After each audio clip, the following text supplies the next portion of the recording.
लेकिन उसकी एक डरावनी आदत थी। वो जब भी तनाव में होता, रात के अंधेरे में सुनसान सड़कों पर निकल जाता और आवारा जानवरों या कभी कभी लावारिस लाशों पर एक्सपेरिमेंट करता। उसे लगता था कि वो विज्ञान के लिए कुछ बड़ा कर रहा है। ऐसे ही वो एक रात हॉस्पिटल के मुर्दा घर में पहुंचा। वहां उसने एक लावारिस लाश को अपने एक्सपेरिमेंट के लिए चौकीदार की मदद से अपनी लैब में ले आया। सर, आप इतनी लाशों का करते क्या हो? क्या करोगे जानकर? मैं उन्हें दोबारा जिंदगी देने की कोशिश करता हूँ। कैसा हो कोई इंसान मरने के बाद दोबारा जिंदा हो जाए? सर, आप कैसा मजाक कर रहे हो? मरने के बाद कोई कैसे जिंदा हो सकता है? क्यों क्यों नहीं हो सकता जिंदा? देखो, मैं भी तो मरकर ही जिंदा हुआ हूँ। कहते हुए समीर चौकीदार की तरफ घूरते हुए देखने लगा। नींद की कमी के कारण हुई समीर की लाल आंखों को देखकर चौकीदार डर कर वहां से भाग गया। उसे भागते देख समीर को हंसी आ गई। चौकीदार के जाने के बाद समीर उस लाश को गौर से देखने लगा। कोई कट नहीं है, कोई घाव नहीं है। लगता है हार्ट अटैक से मरा है। इसके जिंदा होने के चांस ज्यादा हैं। कहते हुए समीर ने लाश को एक ग्लास चैम्बर में डाला और कुछ रसायनों का मिक्स उस ग्लास चैम्बर में डाला, जिससे वहां पर इतना धुआं हो गया कि कुछ भी नजर नहीं आ रहा था। अचानक सफेद धुआं काले धुएं में बदलने लगा और लाश में कुछ हरकत होने लगी। धीरे धीरे धुआं खत्म हुआ तो लाश ने आंखें खोली। ये देख समीर की भी आंखों में चमक आ गई। उसने उस लाश को ग्लास चैम्बर से बाहर निकाला तो लाश कोई रिस्पॉन्स नहीं कर रही थी। मेरा एक्सपेरिमेंट सफल हो गया था, मगर अब ये लाश रिस्पॉन्ड क्यों नहीं कर रही है? मैंने खुद देखा था, ये लाश जिंदा हो गई थी। अपने इस साइको एक्सपेरिमेंट के असफल होने पर समीर बुरी तरह से बौखला गया था। उसे हर हाल में लाश को जिंदा करना था। तुम ऑलरेडी 2 बार मर चुकी हो, अब मेरे किसी काम की नहीं। तुम भी डिकम्पोज होने के लिए मेरी लैब से बाहर निकलो। कहते हुए समीर ने उस लाश को अपनी लैब से बाहर फेंक दिया। जैसे ही लाश लैब के बाहर हुई, उसकी आंखें खुल गईं। वो खड़े होकर लैब की खिड़की से समीर को देख रही थी। उसके चेहरे पर रहस्यमयी मुस्कान थी। कुछ समय ऐसे ही बीता। समीर का पागलपन अब हद से ज्यादा बढ़ चुका था। लाश जिंदा नहीं हो रही थी तो वो अब इंसान की कांच में दिखने वाली परछाई से क्लोन बनाने की कोशिश कर रहा था। बस एक बार ये एक्सपेरिमेंट सफल हो गया तो दुनिया में मेरा नाम हो जाएगा और परछाई आईने से बाहर निकल नई जिंदगी जिएगी। वो लगातार आईने में दिखने वाली खुद की परछाई के साथ एक्सपेरिमेंट करता रहता था। उसे यकीन था कि आईने के दूसरी तरफ भी एक दुनिया है।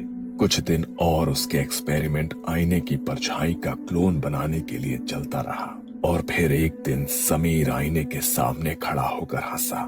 लेकिन जैसे ही उसने आईने में अपनी शक्ल देखी, उसका खून जम गया। आईने में दिखने वाला समीर हिल नहीं रहा था।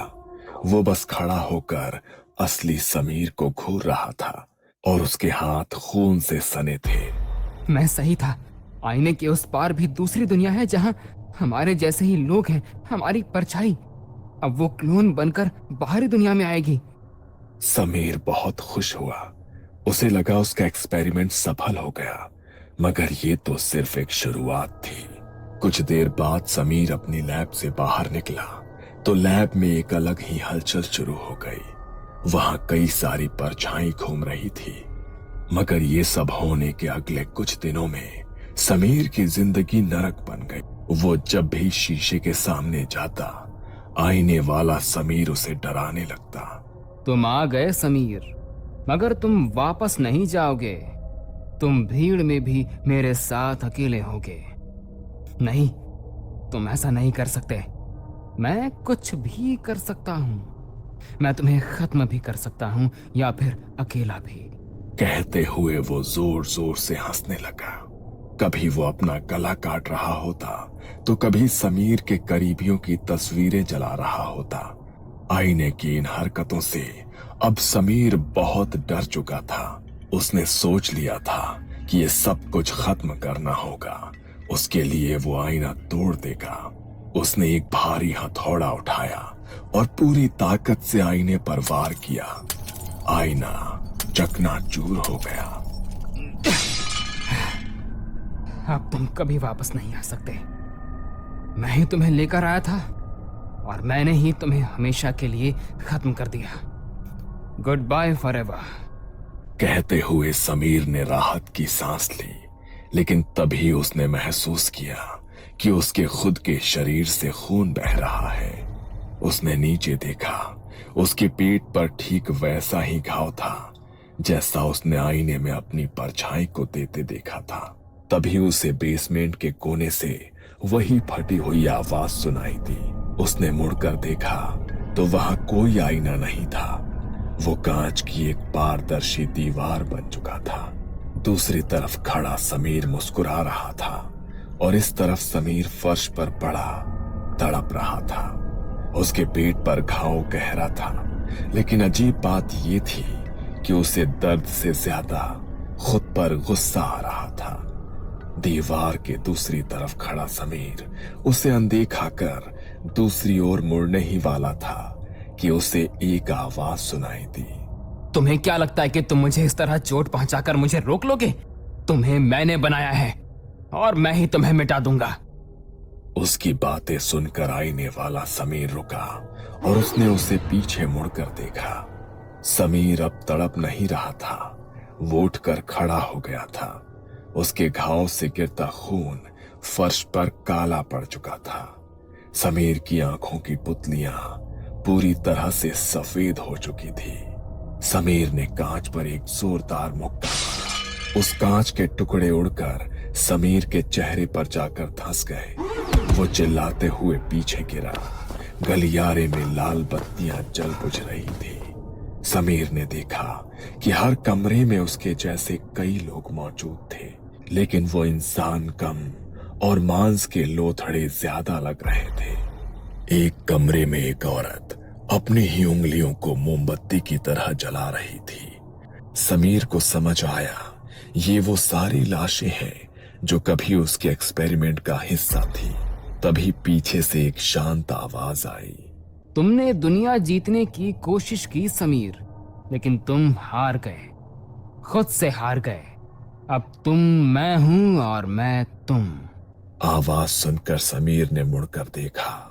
वहां उसके सामने एक और समीर खड़ा था, बिल्कुल वैसा ही, बिना किसी घाव के, साफ सुथरे सफेद कोट में। नहीं, ये सच नहीं हो सकता। मेरे मन का भ्रम है ये। तुम आजाद नहीं हो सकते। मैं तुम्हारी वो परछाई हूं जिसे तुमने आईने में देखा था। तुमने सोचा था कि तुम मुझे खत्म कर दोगे, लेकिन नहीं, बल्कि तुमने मुझे आजाद कर दिया। अब तुम इस लैब के अंधेरे में रहोगे और मैं तुम्हारी जगह दुनिया में सर्जन बनकर राज करूंगा। असली समीर कुछ बोल पाता उससे पहले ही वहां मौजूद परछाइयों ने उसे दबोच लिया। सफेद कोट वाले समीर ने उसके कान में झुककर कहा, अब तुम यहाँ बिल्कुल अकेले हो, इतने अकेले कि आईने में भी देखोगे तो मैं तुम्हें नजर नहीं आऊंगा, क्योंकि मैं तो तुम्हारी जगह लेने के लिए यहाँ से बाहर निकल गया हूँ। कहते हुए उसने वहां मौजूद दूसरी परछाई की ओर इशारा किया। उन लोगों ने समीर को वापस उसी मिरर में फेंक दिया। अब वहां कोई कांच नहीं था, बस चारों तरफ अंधेरा था और उस अंधेरे में समीर को अपनी ही हंसी सुनाई दे रही थी, जो अब उसकी अपनी नहीं रही थी। सफेद कोट वाले समीर ने लैब का भारी लोहे का दरवाजा बाहर से बंद कर दिया। दूसरी तरफ मिरर के अंदर अंधेरा इतना घना था कि समीर को अपनी सांसें भी भारी लग रही थी। लेकिन असली दहशत तब शुरू हुई जब उसने महसूस किया कि उसकी त्वचा पर कुछ रेंग रहा था। उसने अपने पेट के घाव को छुआ। उसे वहां दर्द नहीं हो रहा था। उसे लगा कि उसके शरीर पर कोई सेंसेशन महसूस नहीं हो रहे थे। वो धीरे धीरे जैसे तैसे अंधेरे में अपनी आंखों को ढालने की कोशिश कर रहा था। उसे दीवार पर एक हल्की सी चमक दिखी। वो चमक कांच की नहीं थी, वो सैकड़ों जोड़ी आंखों की थी, जो दीवार के दूसरे हिस्से से उसे घूर रही थी। अचानक पूरे कमरे में हड्डियों के चटकने की आवाज गूंजी। आईने के अंदर जो समीर कैद था, उसका शरीर अजीब तरह से मुड़ने लगा। उसकी उंगलियां लंबी होकर तेज लंबे नाखूनों में बदलने लगी। उसका शरीर कांच की तरह चमक रहा था। वो चिल्लाना चाहता था, लेकिन उसके गले से सिर्फ कांच के चटकने की आवाज निकली। उसके मुंह से बारीक कांच के टुकड़े गिरने लगे। वो कांच से बाहर निकलना चाह रहा था, मगर बाहर निकलना उसके लिए मुमकिन नहीं था। बाहर खड़ा नकली समीर मुस्कुराया और खुद से ही बोला, समीर, तुमने मिरर प्रोजेक्ट में एक गलती की थी। तुमने सोचा था कि परछाई इंसान बनना चाहती है। नहीं, परछाई तो बस इस दुनिया में आना चाहती थी। अब तुम्हारी कोशिकाएं खुद को आईने में बदल रही हैं। तुम मरोगे नहीं, तुम बस एक जीता जागता आईना बन जाओगे, और मैं लाऊंगा उस दुनिया से इस दुनिया में सारी परछाइयां। यहां सिर्फ परछाइयों का ही साम्राज्य होगा। कहते हुए वो हंसने लगा। आईने के अंदर समीर का चेहरा धीरे धीरे सपाट होने लगा। उसकी नाक, कान और होठ गायब हो गए। उसकी पूरी खाल एक चमकदार चांदी जैसी सख्त परत में बदल गई। वो अब एक इंसान नहीं, बल्कि एक बड़ा सा कांच बन चुका था, जो दीवार पर चमक रहा था, पर तड़प रहा था। नकली समीर मुस्कुराते हुए समीर के पास आया। उसने तड़पते हुए कांच के समीर का हाथ पकड़ा और उसे दीवार की तरफ खड़ा कर दिया। ऐसा लग रहा था मानो वो कोई आदमकद कांच हो। नकली समीर बहुत देर तक उसे देखते हुए हंसते रहा और फिर उसके पास जाकर बोला, अब देखो मैं क्या करता हूं। कहते हुए जैसे ही नकली समीर ने उस जीते जागते आईने में अपनी शक्ल देखी, आईने के अंदर से असली समीर बाहर निकलने के लिए चीख रहा था। नकली समीर ने एक सर्जिकल ब्लेड निकाला और अपनी कलाई पर एक गहरा कट लगाया। हैरत की बात यह थी कि खून नकली समीर की कलाई से नहीं, बल्कि उस आईने रूपी समीर की कलाई से निकल रहा था। अब तुमने यहां से निकलने की कोशिश की तो तुम अपने आप को ही चोट पहुंचाओगे और तुम्हें तकलीफ होगी। अब ना तो तुम जी सकते हो और ना ही मर सकते हो। असली समीर अब मर भी नहीं सकता था। वो अनंत काल के लिए एक ऐसा आईना बन चुका था जो हर उस जख्म को महसूस करेगा जो उसकी परछाई बाहर की दुनिया में करेगी। नकली समीर लैब से बाहर निकलता है और अपनी अगली सर्जरी के लिए मुस्कुराता है। पीछे सेल में वो आईना दीवार से चिपका हुआ खून के आंसू रो रहा है, लेकिन उसकी कोई आवाज बाहर नहीं जा सकती, क्योंकि आईना आपको सच दिखा सकता है, सच बता नहीं सकता।